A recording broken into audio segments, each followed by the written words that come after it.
Here we go. Welcome to the Great Relearning. I am Dr. Rob Williams, the host of the Great Relearning podcast. Special thanks to the Marian Institute for supporting this podcast and this conversation. And as you can see from the screen, we are incredibly excited to jump right in with Anne Baring. She is the author of The Dream of the Cosmos, A Quest for the Soul. And we're going to do something a little unorthodox here. We're going to flow right into Anne's presentation about her book and her findings, and then we'll have some conversation after this presentation. Just as a reminder, our conversation here at the Great Relearning really focuses on three big questions. Team Human, who are we? Number one. Where have we been? Number two. And where might Team Human, Homo sapiens, where might we be going? And welcome to the Great Relearning. Thank you so much, Rob. Lovely to be here with you. Oh, it's so great to have you. Without further ado, please take us on a journey. Okay, so this is a long journey. It's covered in my book, The Dream of the Cosmos, but this is a summary of it, divided into 5 cosmologies that have had a profound effect on our civilization. So the first one is the cosmology of the Lunar Era of the Great Mother. This was a cosmology of profound connection and relationship.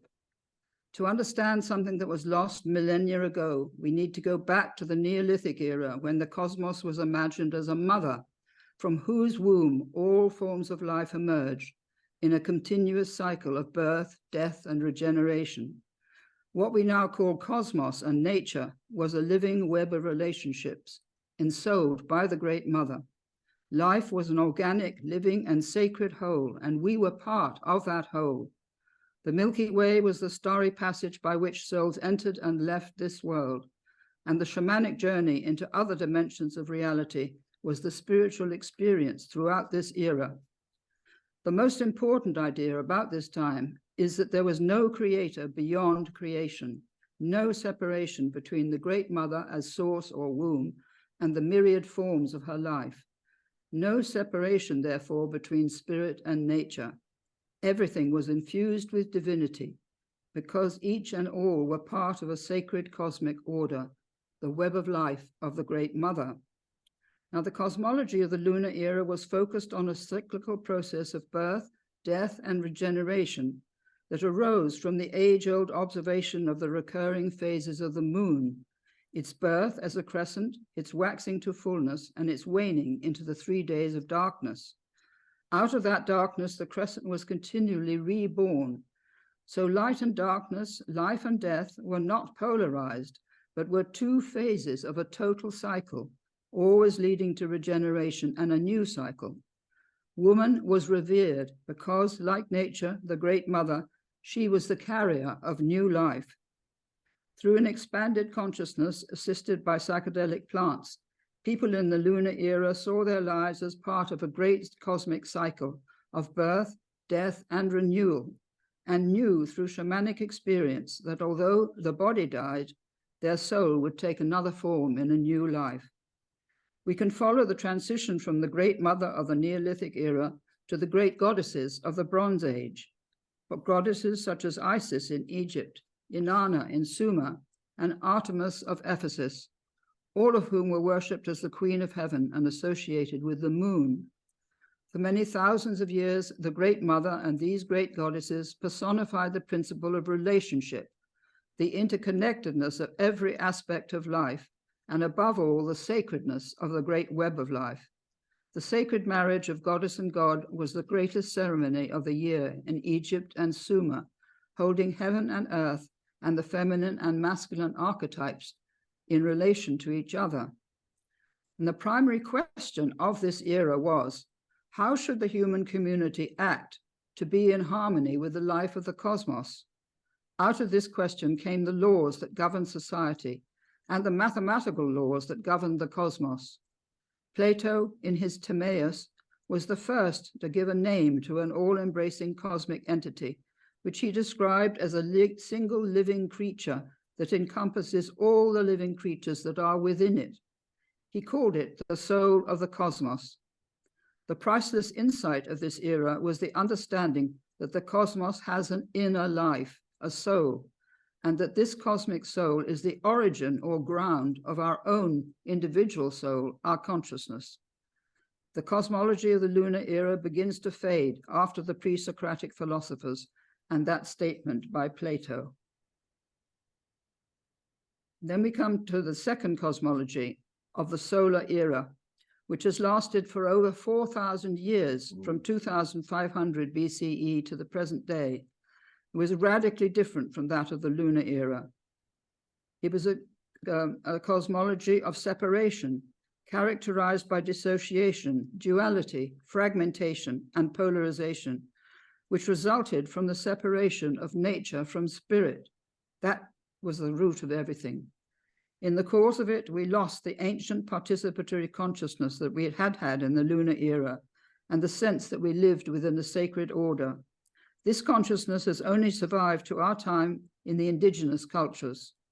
The focus of this whole era is on the gradual emergence of the outstanding individual from the collective life of the tribe, and the development of what today we call our conscious rational mind. Civilization was entirely the creation of outstanding men right the way through this era.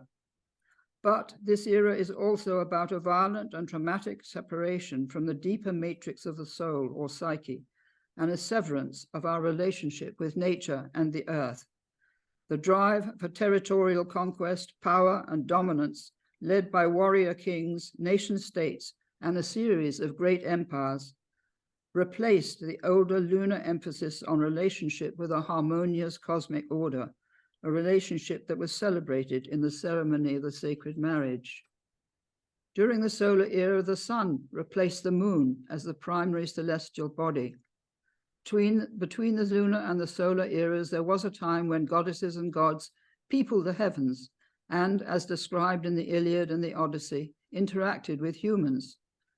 Ultimately, however, in the three patriarchal religions, the Great Father replaced the Great Mother as the sole image of deity. Because of this, Western civilization developed on the foundation of a fundamental dissociation between spirit and nature, between creator and creation, and between the masculine and feminine archetypes. The sacred marriage was no longer celebrated. This dissociation effectively destroyed the ancient shamanic understanding of the presence of spirit in the material world and opened the way to its exploitation. Two immensely powerful and polarizing cosmologies became the major influence on the social, political, and religious history of Western civilization. The first of these was the battle between light and darkness, good and evil, order and chaos, a battle that we're still engaged in. This polarizing cosmology, projected into the world and acted out there, led to a succession of wars, conquests, and the creation of vast empires, lasting until the present time. Ultimately, it would lead to the battle to conquer and subjugate nature in the service of man. The feminine archetype associated with the goddess and with nature was split off from transcendent spirit, so nature and the earth were no longer sacred. Man was identified with spirit, light, and order, and woman with nature, darkness, and chaos. Man assumed a position of dominance over nature and woman's voice was silenced for 4,000 years until very recently. Her sole value consisted in her being the carrier of man's seed. And if you want an example of today that still exists, you have to look at the Taliban in Afghanistan, who are treating women in exactly the same way as they did 4,000 years ago. The key theme of the solar era is ascent to the light and repudiation of the darkness associated with nature. The development of the conscious mind, together with its stupendous cultural creations and scientific discoveries, can be recognized as the evolutionary achievement of the solar era. But this achievement gradually opened a chasm between spirit associated with mind and nature associated with the body and matter. So you have these two divisions, two separate parts. The whole process was closely tied into the invention of writing and the power that literacy gave to an elite group of very powerful rulers and priesthoods. Our former relationship with nature was gradually weakened as the image of deity changed from Great Mother to Great Father. The loss of the Great Mother and the goddess came in stages in different areas, but a second polarizing cosmology accelerated their demise. And this was, number 3, the myth of the fall of man, described in Genesis 2 and 3. For 2.5 millennia, this myth has been interpreted as divine revelation. An enormous change in Hebrew cosmology took place in 623 BCE, when monotheism was established in Judaism by a group of very clever priests called Deuteronomists. The Jewish people once worshipped both a goddess and a god, a queen and a king of heaven, who together created the world. The Queen of Heaven was worshipped as the Holy Spirit and divine wisdom, and as the tree of life, a cosmic tree connecting the invisible and visible worlds, whose fruit was the gift of immortality. The Deuteronomists eradicated all trace of the goddess Asherah, the Queen of Heaven, removing her statue from the temple, cutting down her sacred groves, and smashing all images of her. Then, very cleverly, they created the myth of the fall, downgrading the goddess into the human figure of Eve, and bestowing on Eve the former title of the goddess, Mother of all living. Cheeky buggers. In this way, the divine feminine aspect of the Godhead was excised from Judaism, leaving Yahweh as the sole creator God. Christianity adopted this image of God from Judaism, as well as the myth of the fall. In 325 CE, the Council of Nicaea named Jesus as the celibate only Son of God, whose sacrificial death had ensured the salvation of Christians. Not everyone, but Christians. The loss of the goddess was the primary reason that we lost our relationship with nature, because in ancient civilizations, the goddess had personified nature for thousands of years. In this new patriarchal cosmology, the image of deity is the transcendent Great Father. Divine immanence is lost. Earth is designated a place of exile and punishment for primordial sin by a vindictive God. It is no longer sacred. Adam is given dominion over the animals, but he is no longer part of the divine order. He is exiled to a world contaminated by the fall and subject to sin, suffering, and death, all of which were introduced into the world by Eve. From the perspective of our relationship with the earth, this cosmology of separation has been a catastrophe, leading to interminable conflicts. Nature, split off from spirit, was effectively de-souled, and we lost the sense of harmonious relationship with the cosmos and the awareness that spirit was present within the life around us. We lost the sense of living within a sacred order. It imprinted us with a negative image of our presence on the planet and placed a heavy burden of guilt and shame, particularly sexual shame, on our shoulders. Since Eve was the prime agent of the fall, she was to blame for our banishment from the Garden of Eden, and this led to the unrelenting persecution of women, reinforcing the misogyny characteristic of this whole era. So if we want to understand the roots of our present environmental and spiritual crisis, we can find them in the loss of 3 important elements during the solar era: the divine feminine image of spirit, the direct shamanic path of communion with spirit, and the sacred marriage of the masculine and feminine aspects of the divine ground. The theme of the lost feminine value weaves like a golden thread through the mythology, poetry, and literature of Western civilization, waiting for the time when the dissociation between spirit and nature can be healed. Now we come to the 4th cosmology, which is the cosmology of Kabbalah. And it's the only cosmology in the West which retained the image of the divine feminine in the Godhead. Extraordinary that this happened. It was retained. Kabbalah is the mystical tradition of Judaism, known as the voice of the dove and the jewels of the heavenly bride. Its origins are obscure, but I believe its cosmology may have originated in that first temple in Jerusalem before it was taken over by the Deuteronomists. And then it went into the Essene tradition and ultimately to Jesus and Mary Magdalene, who were trying to bring it back. I can't say more of this now. But one of the most important images of Kabbalah is the tree of life that was associated with the goddess Asherah before the takeover. The tree of life is a clear and wonderful concept which describes the web of relationships which connect invisible spirit with the fabric of life in this world. The branches of the inverted tree of life extend through multiple invisible worlds or dimensions until they manifest as our world, right down at the bottom there. At the innermost level or dimension of reality is the unmanifest and the unknowable ground, and at the outermost, the forms that we call nature, body, and matter. In this cosmology, every aspect of creation, both visible and invisible, is interwoven with every other aspect. All is one life, one cosmic symphony, one integrated whole. And we participate at this material level of creation in the divine life which informs all levels of reality.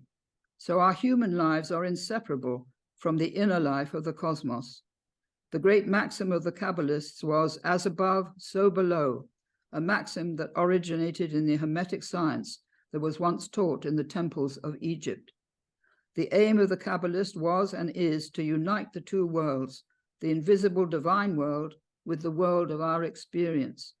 Quintessentially, there is only one divine life. There is therefore no duality. The fundamental teaching of Kabbalah is the doctrine of emanation, and because of this, the oneness or unity of all these cosmic dimensions of reality.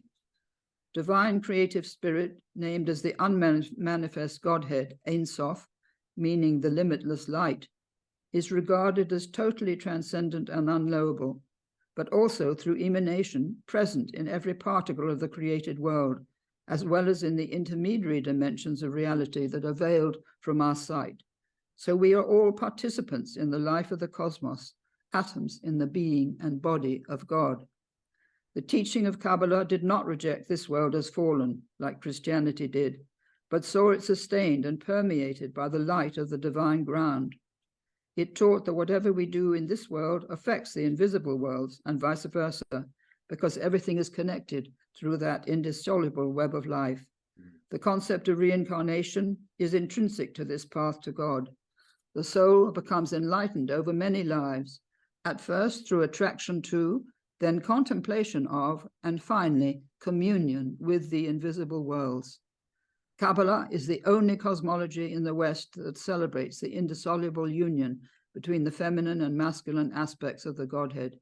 It preserved the ancient Bronze Age image of the sacred marriage, carried in the union of the divine Father-Mother in the ground of being, who are one in their ground, one in their emanation, one in their ecstatic and continuous act of creation through all the dimensions they bring into being and sustain. No other tradition offers the same breathtaking vision in such exquisite poetic imagery of the union of male and female energies in the one that is both. In this cosmology, the Shekinah, or feminine face of the Godhead, is the co-creator of the world. She is named as divine wisdom and the Holy Spirit, just as the goddess was in ancient times, and also as cosmic womb, architect of worlds, source or foundation of our world, and the radiance, word, or glory of the unknowable ground or Godhead.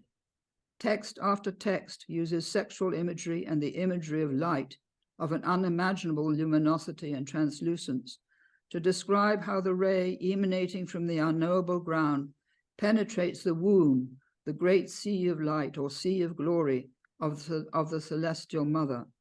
From here it emanates as a radiant cascade, a fountain of living water, pouring forth light to create, permeate, and sustain all the worlds or dimensions that it brings into being. This cascade of light flows through two branches of the tree of life into the 10 female and male vessels, powers, or attributes of the divine, named as the Sephiroth. A third branch descends directly down the center, unifying and collecting the energies on either side. The last 10th sphere of creation is called Malkuth, the kingdom, where the divine mother-father image is expressed as the female and male of all species. Nature is seen as the garment of God. All life on earth, all levels and degrees of cosmic reality are the creation of this primal fountain of light and are therefore an expression of divinity. In the radiance of that invisible cosmic sea of light, everything is connected to everything else as through a luminous circulatory system. Kabbalah gives us a highly developed cosmology of a conscious, intelligent, and creative universe, with light as the creative agent that brings our universe into being. Now we move on to the fifth cosmology of scientific materialism or physicalism, which is the cosmology which dominates our culture today. The 4,000-year-long process of separation during the solar era was largely unconscious. In other words, we didn't realize what was happening. We have still not emerged from its influence or from the negative cosmology of the myth of the fall, which radically undermined the teaching of Jesus about the kingdom of heaven within us and around us. Over recent centuries, we have reached dazzling heights of scientific, medical, and technological advances, which have transformed the conditions of our lives on this planet and facilitated a phenomenal expansion of our ability to express the creative genius of our species in many different areas. But we have also suffered a catastrophic loss of soul, a loss of the ancient awareness of the sacred interweaving of all aspects of life, a loss of the sense of participation in the life of nature and the life of the cosmos. Our conscious mind, a tiny aspect of our total psyche, has become detached from the deeper matrix of the primordial soul out of which it has evolved, and has become more and more inflated. I've chosen this picture because it shows this the Cyclops really as an image of that inflation of the conscious mind. It no longer has any awareness of or relationships with the psychic depths from which it emerged. No conscious relationship with nature or the cosmos, whose staggering extent, beauty, and complexity have been revealed to us by the James Webb and Hubble telescopes. In a secular culture, the rational human mind has virtually replaced God and no longer recognizes a dimension of reality beyond the material universe, nor any form of consciousness beyond its own. There is no longer, therefore, any higher authority. This has led, with the fading of the influence of Christianity during the 18th century, to the rise of what is called scientific materialism, scientism, or physicalism, whose basic premises have been taught in our schools and universities for over 100 years, and which have now infiltrated government, academia, and the media. The whole lot are controlled by this cosmology. This cosmology, presented as incontrovertible truth, says that the universe has come into being by chance. It is described as a lifeless mechanism without consciousness, intelligence, purpose, or meaning. We humans are the only conscious elements in it. Fancy that. It dismisses the idea of God, the soul, and life beyond death. It believes our consciousness is generated by the neurons of the physical brain. So when the brain dies, consciousness ceases to exist. It is as if all earlier cosmologies have been consigned to oblivion. It's simply not interested in anything beside its own view. The feminine archetype has no place in this cosmology because all sense of relationship has been banished. This cosmology is about control and dominance. It has led to the belief that we can control the life of the planet to the sole advantage of our species, even to the splitting of the atom and the creation of our demonic weapons of mass destruction. Seeing all aspects of the world around us and the universe as devoid of consciousness and separate from ourselves has led to a catastrophic loss of soul and a loss of relationship with the planetary environment and the inner life of the cosmos.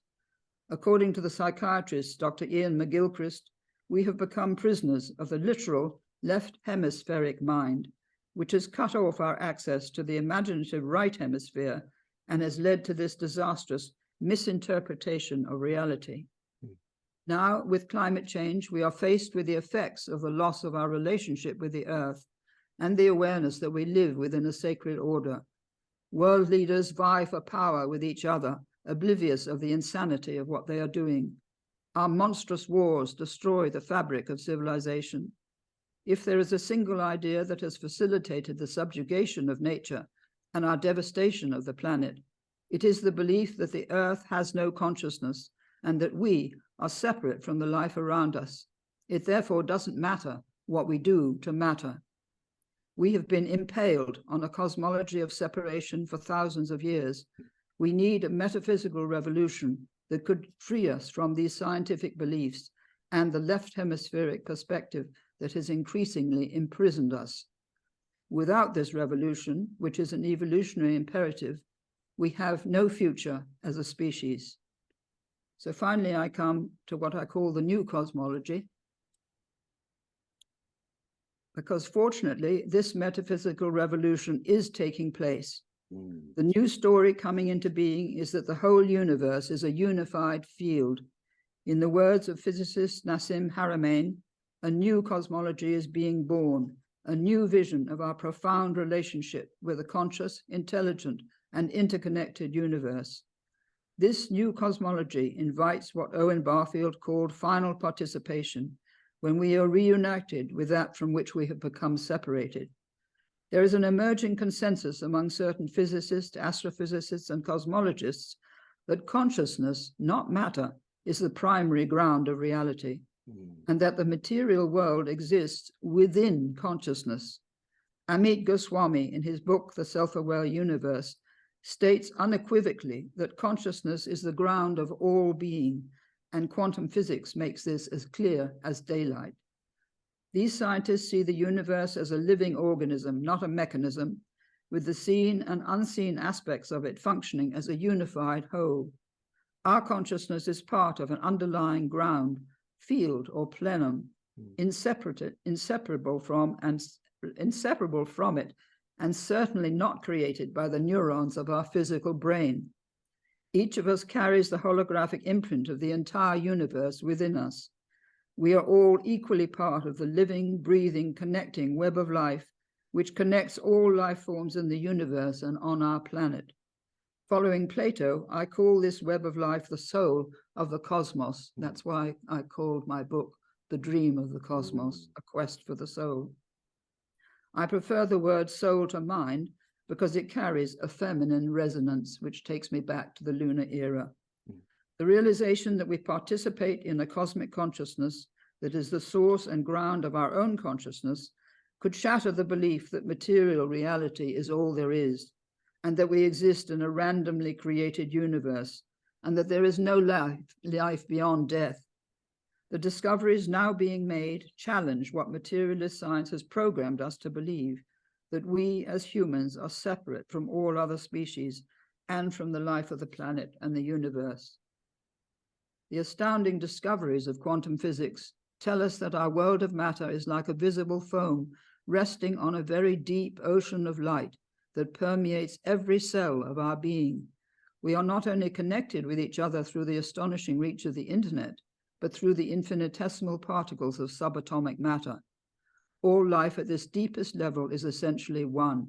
Each of us is an expression of the one, inseparable from it.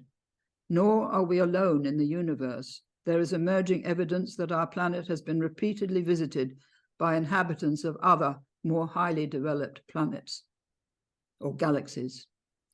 I see this emerging revelation as the fulfillment of what I call the dream of the cosmos. We are rediscovering at a new turn of the spiral of evolution what was known to shamans millennia ago in the lunar culture of the Great Mother and described in minute detail in the cosmology of Kabbalah. So, to end, we are not separate from the divinity we have been worshipping for thousands of years, but are an intrinsic part of its life, its mind, and its soul. The greatest spiritual teachers have told us that we carry divinity within our nature. Divinity is the ground of all that we call life. At the heart of the cosmos is a love of unimaginable dimensions, a love that sustains the entire universe and is the origin of our own capacity to love and to create. Before he was burnt at the stake in Rome in 1600, because he refused to deny that God was present in nature, Giordano Bruno said, "A single force, love, links and gives life to infinite worlds." So thank you for listening, Rob, and I'll stop share now. and we can have a chat. Okay. And thank you. That is truly an astonishing adventure you just took us on. And I want to just hold up your book again so people can get a better look at it. It is truly a tour de force. It's called The Dream of the Cosmos, Quest for the Soul. And I was just mesmerized reading your work, Anne. And I'm coming back to Rumi, who said, or this is at least attributed to Rumi, when he said, each of us is not a drop in the ocean. Each of us is the ocean in a drop. That's beautiful.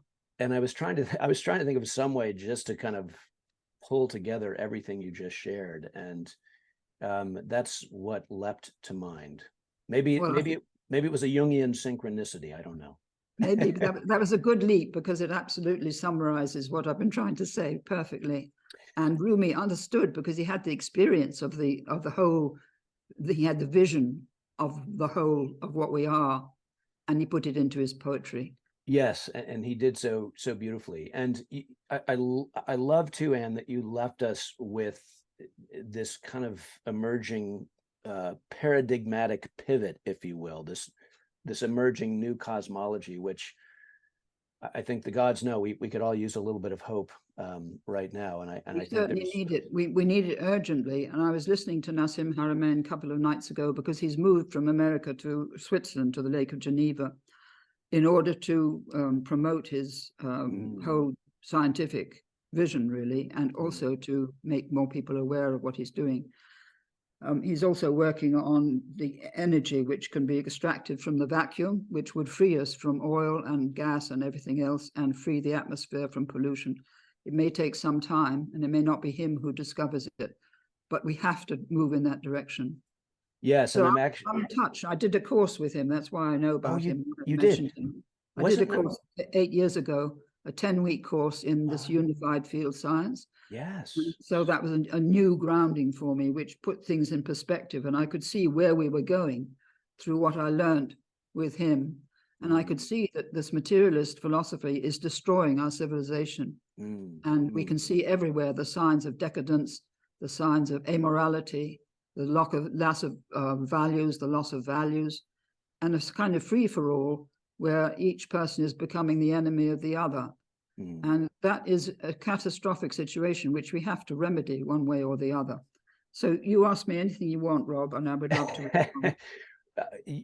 The moments in your presentation a few moments ago, and where you called for a metaphysical revolution, which you said is an evolutionary imperative, that really resonated with me. I thought that was really beautifully done and deftly summarized. I'm wondering if you could speak to your own journey into the Jungian, because that informs so much of your perspective here. And I just wanted to read, you quote Carl Jung both in your book extensively, of course, but then in a recent essay that you have on your website, which, by the way, for our listeners and viewers, is www.annbearing.com. And it's a beautiful website and incredibly informative. You write this: the psychiatrist Carl Jung could see the dangers of this materialist philosophy. And he commented, quote, "As scientific understanding has grown, so our world has become dehumanized. Man feels himself isolated in the cosmos because he is no longer involved in nature and has lost his emotional, unconscious identity with natural phenomena. No voices now speak to man from stones, plants, and animals, nor does he speak to them, believing they can hear. His contact with nature has gone." And and of course, the promise, as you so beautifully laid out here, is the emergence of quantum understandings in challenging this This dead scientific, philosophy. Yeah. yes, this scientific reductionism. Yeah. Could you say a few words about Jung and the importance of Jung? Some say that Jung is was a modern day shaman. And He maybe you was, could, yes. I describe him as that in my book, actually. you do, and I've heard others say that too. Maybe a bit about shamanism and then Jung. Okay, well, shamanism was the method in different cultures of connecting with other dimensions of reality. And in various cultures, it had different kinds of shamans. If you're South American shamans, the ones up in the Arctic and out of Mongolia, Africa, China, everywhere there were shamans really at that early time. And they have existed. There's still shamans today. In fact, I think I'm one in a way, because I'm connecting these dimensions. I was going to sort of suggest that, but I didn't want to be too forward in. Don't worry. Don't worry. But anyway, with the help of psychedelic plants and drugs, yes, they were able to enter into these other dimensions. And because of that, they knew that this dimension we're in wasn't the whole picture. So they knew that they could engage with dialogue with the animals in those other dimensions. They could even speak to the animals and say, would you mind coming back so that we can kill you and use you for food, because we need to have something to sustain us. And the animals would agree to offer their lives in sacrifice. And then they would be thanked by the shaman for doing that. This happened in many different cultures. So there was a very close relationship with the animals and a real love and appreciation of the animals and a recognition of what they represented in sustaining our life, so to speak. All that has gone, but it still exists in certain shamanic cultures. And also they were able to speak to other entities. I've just published a book of my mother's channeled messages just this month called Messages from a Transcendent Dimension, which she was a kind of shaman, really, receiving these messages from Jesus and St. Francis, of all people, which told her that if humanity didn't wake up and stop killing each other, this was in the middle of the Second World War, it would be finished and the planet might be finished with it. So these are things that I've been brought up with. I was in my teens when she received these messages, and I took them in, and I really based my whole work and my life on those messages, which have led me to be able to write The Dream of the Cosmos and other books as well. First of all, The Myth of the Goddess and other ones. So shamans, as I say, are absolutely essential, because the religions lost the direct communion with the divine.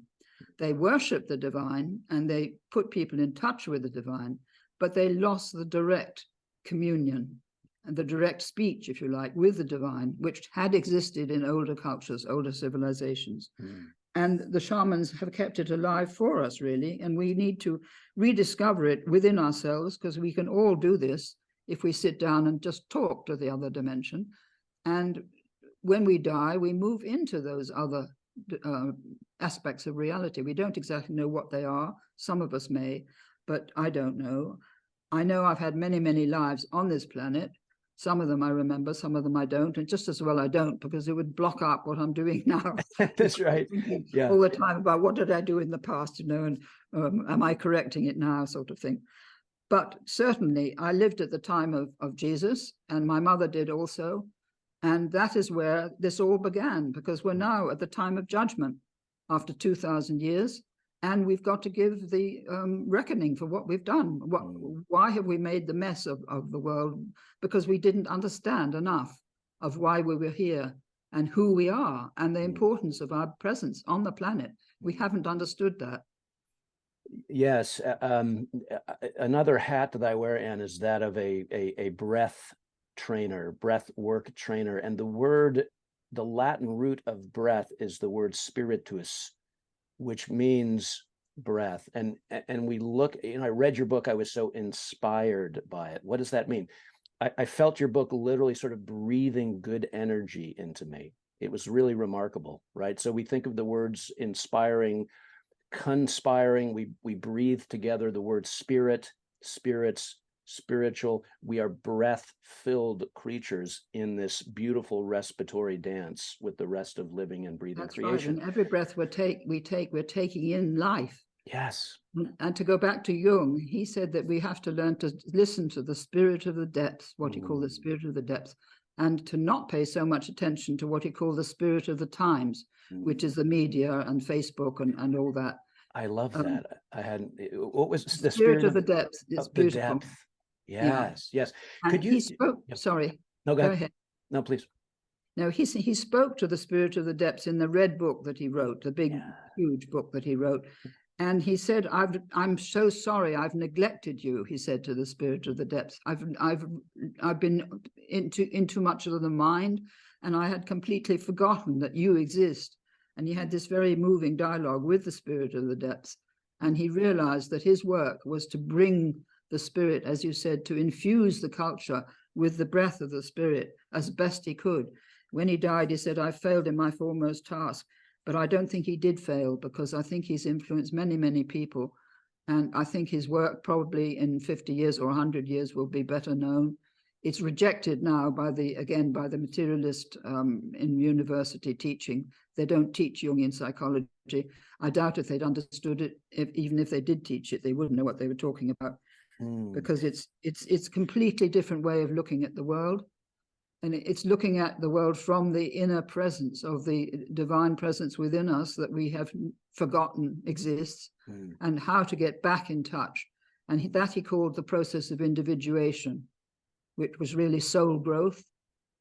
We have to grow our souls. We can't just go on as we came into life. As we grow older and everything, we grow in maturity and in wisdom.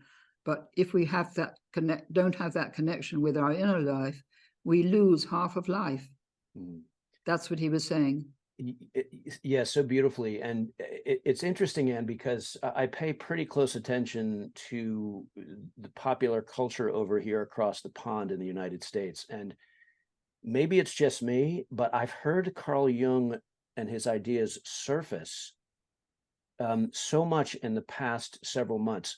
The most popular podcaster on the planet, Joe Rogan, talks about Jung all the time. Comedians like Jimmy Dore and Duncan Trussell, who are very have a big following here, are talking about Jung. Robert F. Kennedy Jr., who, as you know, is running for president here in the United States, although he's not getting a whole lot of coverage for reasons we'll save for later. But he was very influenced and remains very influenced by Jungian ideas and Jungian practice. And so, for whatever reason, I feel like Jung is sort of, I don't want to say he's making a comeback, but he's present. Yeah.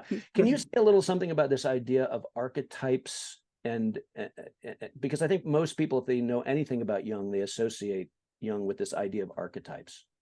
Well, archetypes, quite difficult to explain, but they are the basic structures of reality, if you like when you're building a house, they're the foundation. And they go through the history of cultures in different ways, like I've tried to explain. In one aspect, some of the feminine may be predominant, in another, the masculine may be predominant. What is needed is to bring them together, because they are the two aspects, like yin and yang. They express it beautifully in the Chinese philosophy, that you need both of them to make the whole, and one without the other isn't complete. And so there's a little bit of one in the other, in each of them, so to speak, in the yin and the yang. They have a circle in each of them of the other. So I think that this is, there are, as I say, the basic structures, but also they're the structures of the way we behave, the way man behaves to woman or woman to man, the way children are introduced into their life pattern, as it were. There's a kind of structure which comes into the birth process, the growth process, the aging process, and the dying process. These are all structured by archetypal principles or habits, really. That's what they are, habits. But age-old habits that go back thousands and thousands and thousands of years. 200,000 years was when we first became a species, as it were, on the planet. So they've been there for probably 200,000 years, working away in the background.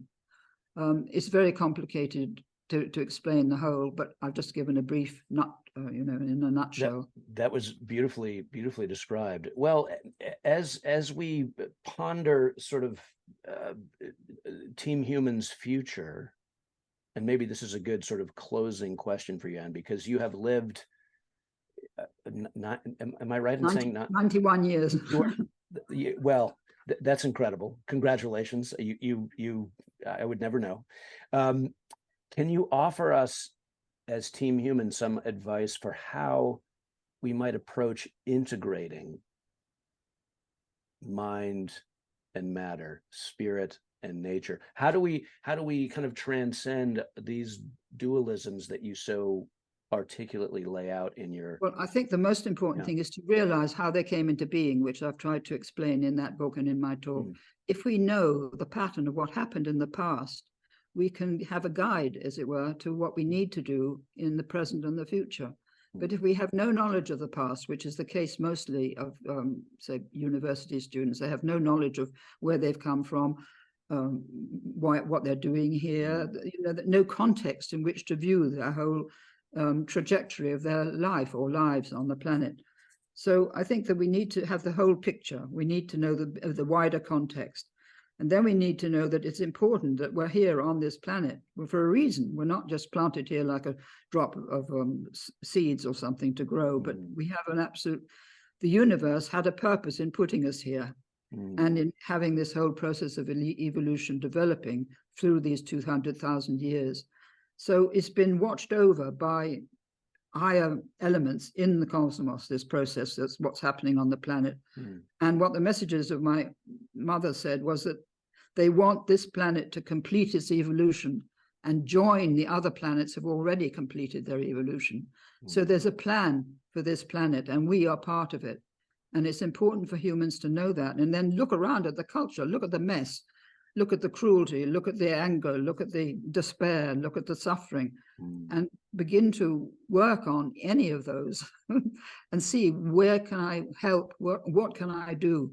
What could I contribute that might make some difference? It may be just in your household or in your small community, maybe the local school, which has been taken over by these ridiculous ideas of gender, that need to be got rid of as fast as possible, because they are what has filled the gap where religion has gone.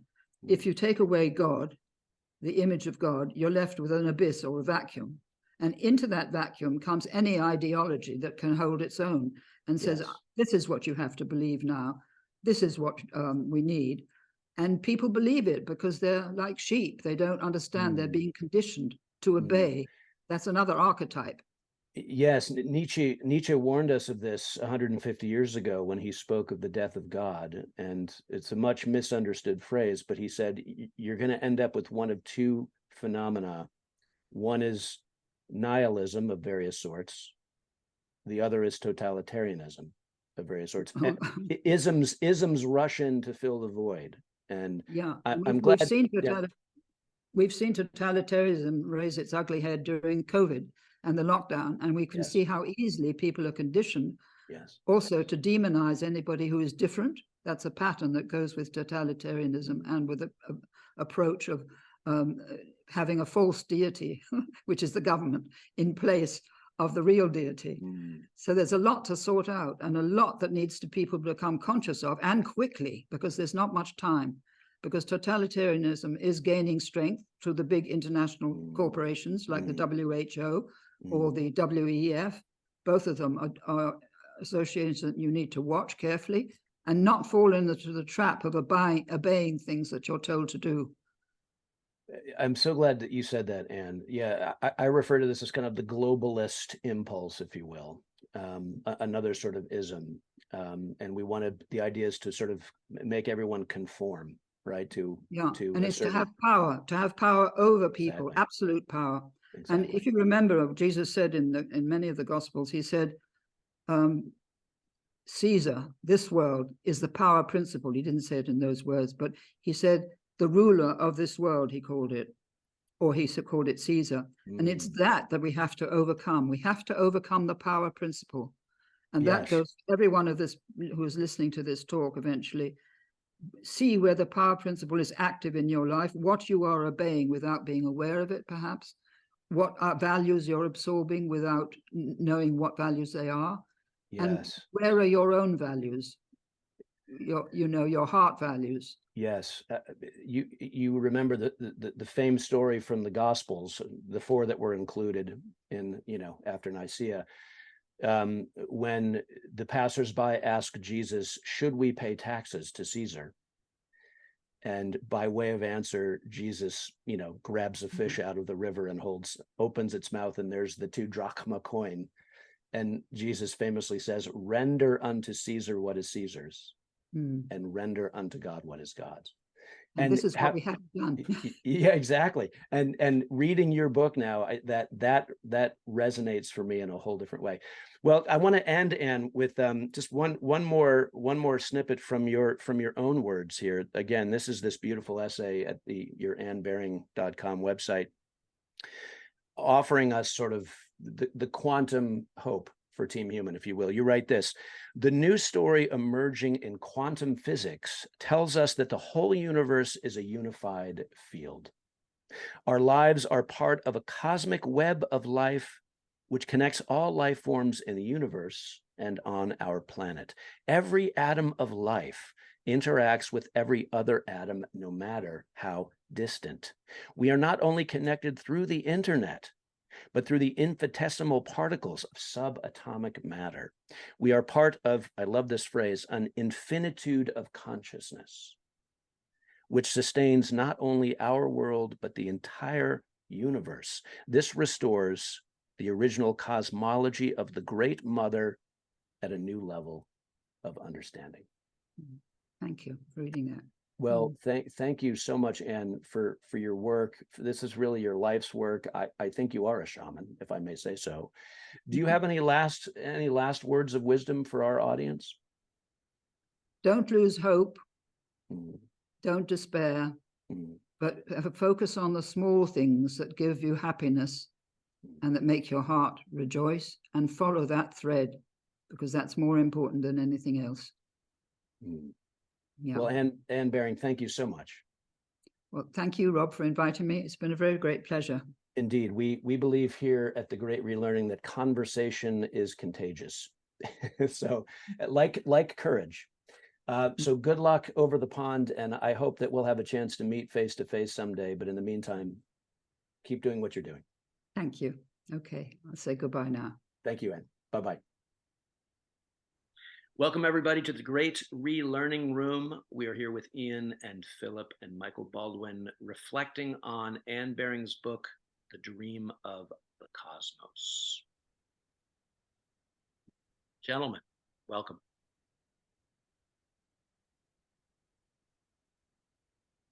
Who'd like to start us off? So much to ponder. We agreed to be spontaneous, so I'm not in the mood to start us off. Yeah, it's a magisterial book. Well, I can kick off a little bit with, I think one of the things that I find very challenging in this brilliant interview and fantastic book is the, obviously the whole mind versus matter.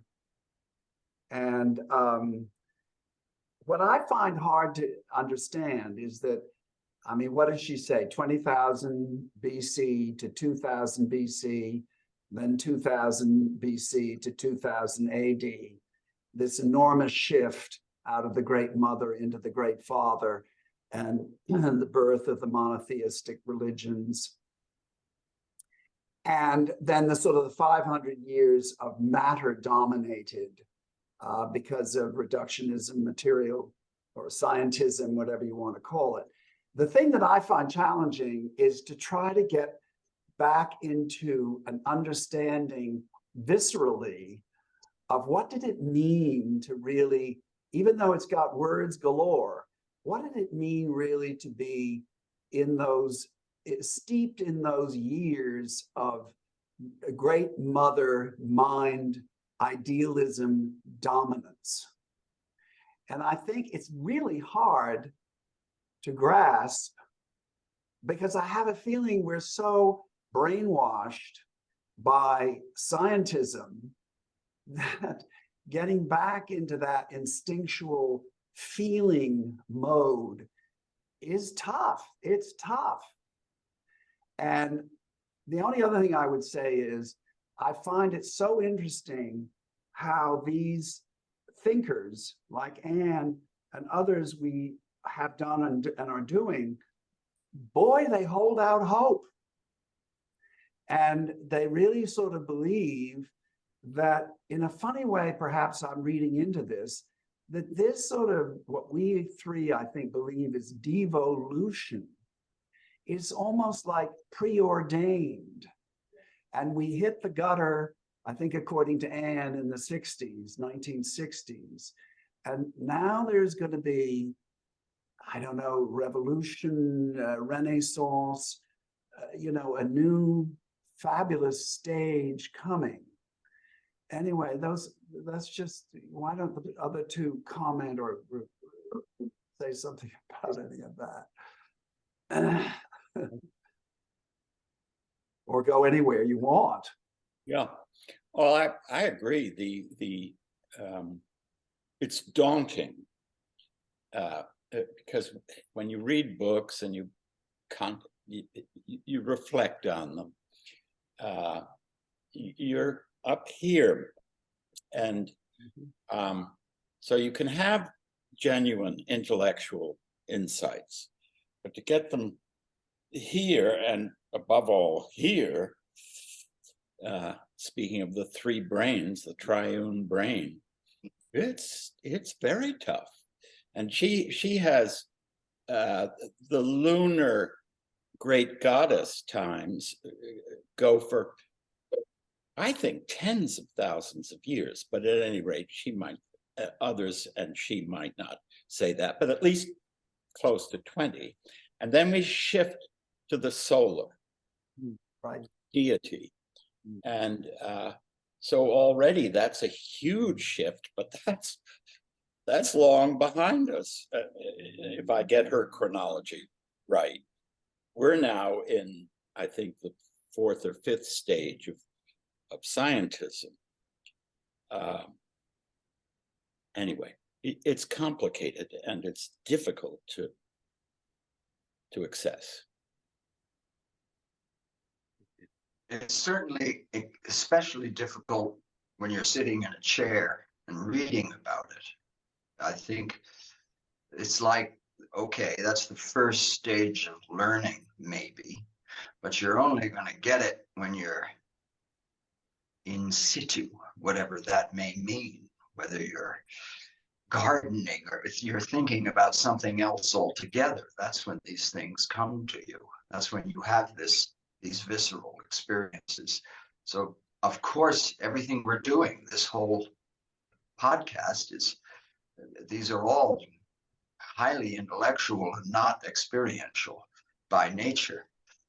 But on the other hand, in the many different ways that I think all of the people we invite to speak on these podcasts, they will be coming at the same subject from various and sundry and different angles.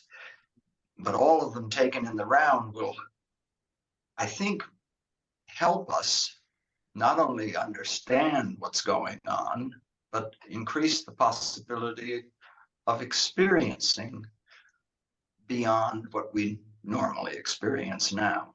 I realize that's very vaguely expressed, but for example, she makes reference to life and death together being a whole in the process of regeneration. Well, that's quite a mouthful of words, and they're only words. They only are meaningful in some sense when you experience these things. Anyway, that's just a comment on what he had said. The other thing that is amazing, I was blown away by her reference to the first stage. I forget the title of the name of the first stage, but it was 25,000 BCE up to 1000 BC. And later on in her discussion, she makes reference to us being as we are and already plugging into these things as far back as 200,000 years ago. Well, if we go 200,000 years ago to 1000 BC, we're in a little dot of time at the end of that trajectory. Yeah. Thanks, Philip.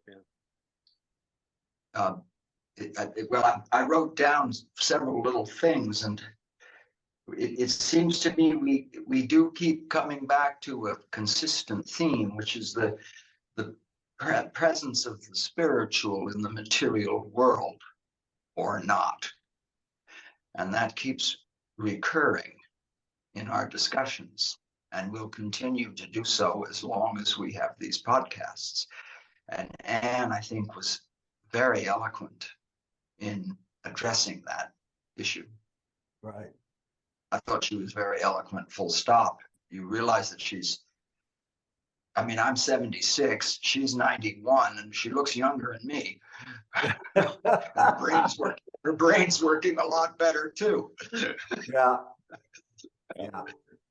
I wanted to do a whole separate podcast with Anne just about her like health and wellness protocols. Yeah. Really remarkable. But this question of spirit, Philip, that's where my mind and maybe my spirit too seem to wander. Well, and she doesn't just stay with, shall we say, the more esoteric approach to this subject. At the end of your interview with her, she went right into contemporary affairs, globalism, and the control multinationals have their boot on our necks. And a lot of contemporary stuff, which is also all woven up in the predicament of our age of scientism. Yeah. The patriarchal thing, somewhere in it may have been, I'm groping for an email exchange she had with Michael. Have I lost that already? Oh, here it is. And this may be worth reading. So she writes Michael on August 17th, just passed 2 weeks ago. I think one of the reasons we're in such a stultifying, blind and deaf culture is because the religions have been focused entirely on belief rather than transformation and self-discovery. I recently did a talk showing how Hinduism, Buddhism, Taoism, and Christianity have the same essential message, but the message has not gotten through because religions have concealed it. The essential message is that we are all part of the divinity of the entire cosmos. We all carry divinity within us, but aren't aware of it because we've been taught to worship a creator as something separate from ourselves. That's good. Yeah, we don't see the world and everything in it as divine because we've been taught God is way beyond us. I don't think that's fair of some of the other religions, but in Christianity, that's true. That's true. Christianity, in a distant heaven, we succumb to the temptation of power to compensate for the ignorance of who we are and why we're here. So I just read this again, Michael, and it's very good. Yeah. Very good. Yeah, and of course, one of the things, again, with this sort of brainwashing, I guess, that we've had in life about something like the fall is, and where I think she's so effective in the way she writes and sometimes, repeats in different words. But honestly, the misinterpretation of the fall, to me, is just a doozer. And then, that kicks off this horrible, misogynist, horrendous treatment of women, and to be blamed for sin and everything, evil. And then to cap it off, I was totally unaware of St. Augustine and this revered figure in the church who, you know, has this marvelous 14-year relationship with the mistress that he's devoted to, has a child by a son, is told by his mother he has to have a proper marriage, which he enters into, gets rid of the mistress. Obviously, the marriage isn't any real good.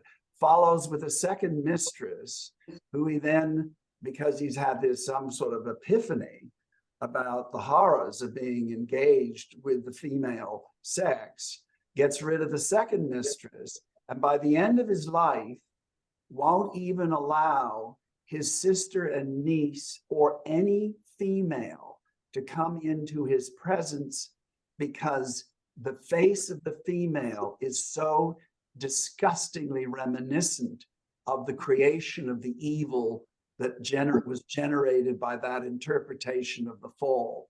And you sort of go, oh my God, how could we be? And of course, people like Pelagius and Justin try desperately to put across their point of view, diametrically opposed to his, didn't carry.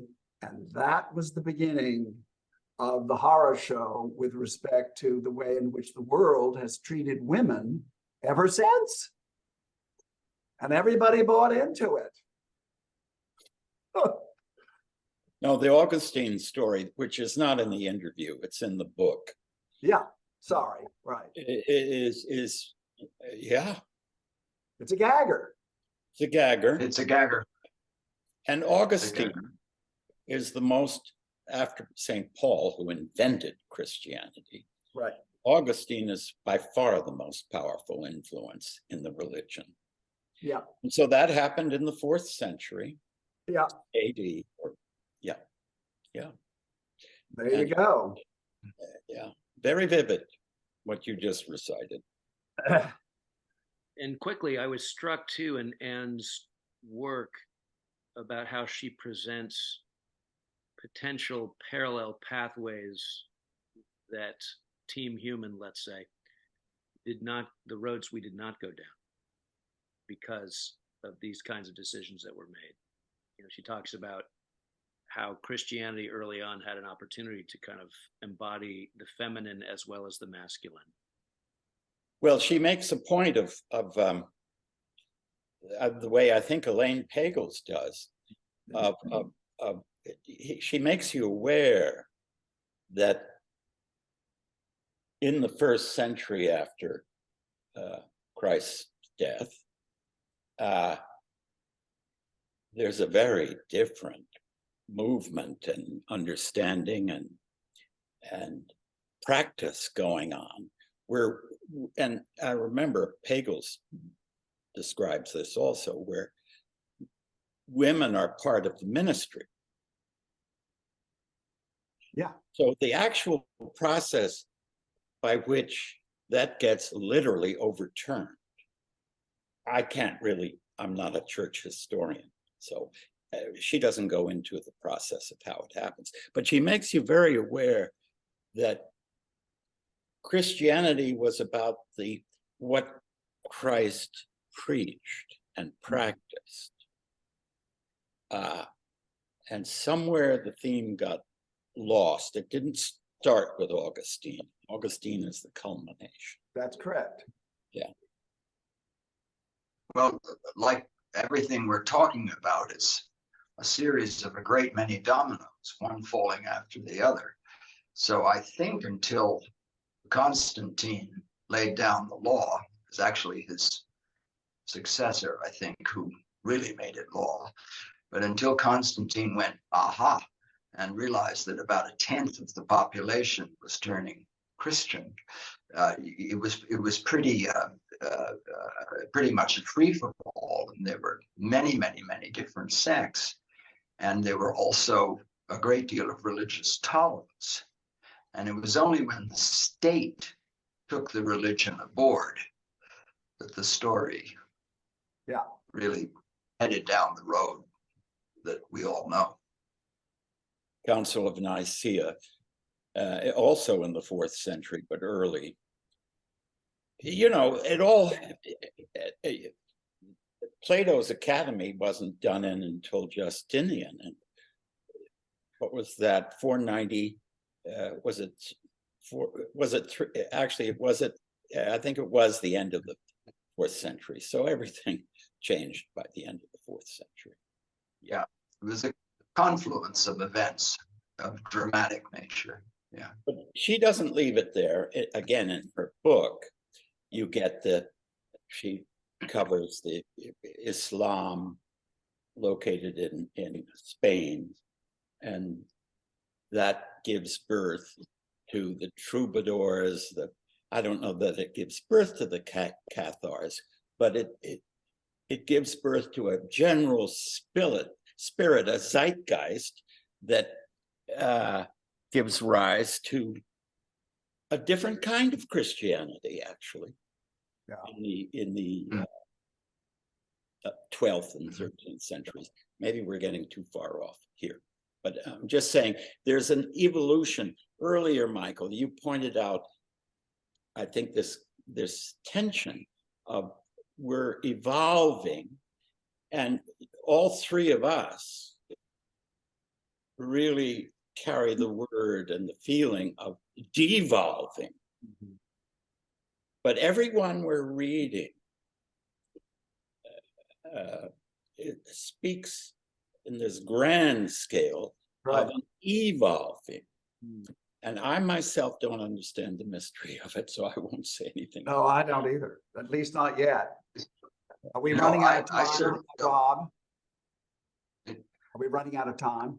Yeah, I was going to say, let's maybe bring this to a close for now. Well, I was going to suggest, I love this paragraph that she wrote in the preface of her book. So, what is the story of the soul? Why was it lost, and why is its recovery so vitally important to us now? Over the course of many centuries, we have developed a formidable intellect, a formidable science, a formidable technology. But what of the soul, source of our deepest instincts and feelings? What of our need for relationship with this unrecognized dimension of reality? What of our visions, dreams, and hopes, as well as our unhealed wounds and the suffering generated by our lack of compassion towards each other? The pressing need for the soul's recognition has brought us to this time of choice. It is as if mortal danger is forcing us to take a great leap in our evolution that we might never have made were we not driven to it, to take it by force of circumstances that we ourselves have created. The creative genius of our species is being called upon as never before to respond to the great challenges of our time.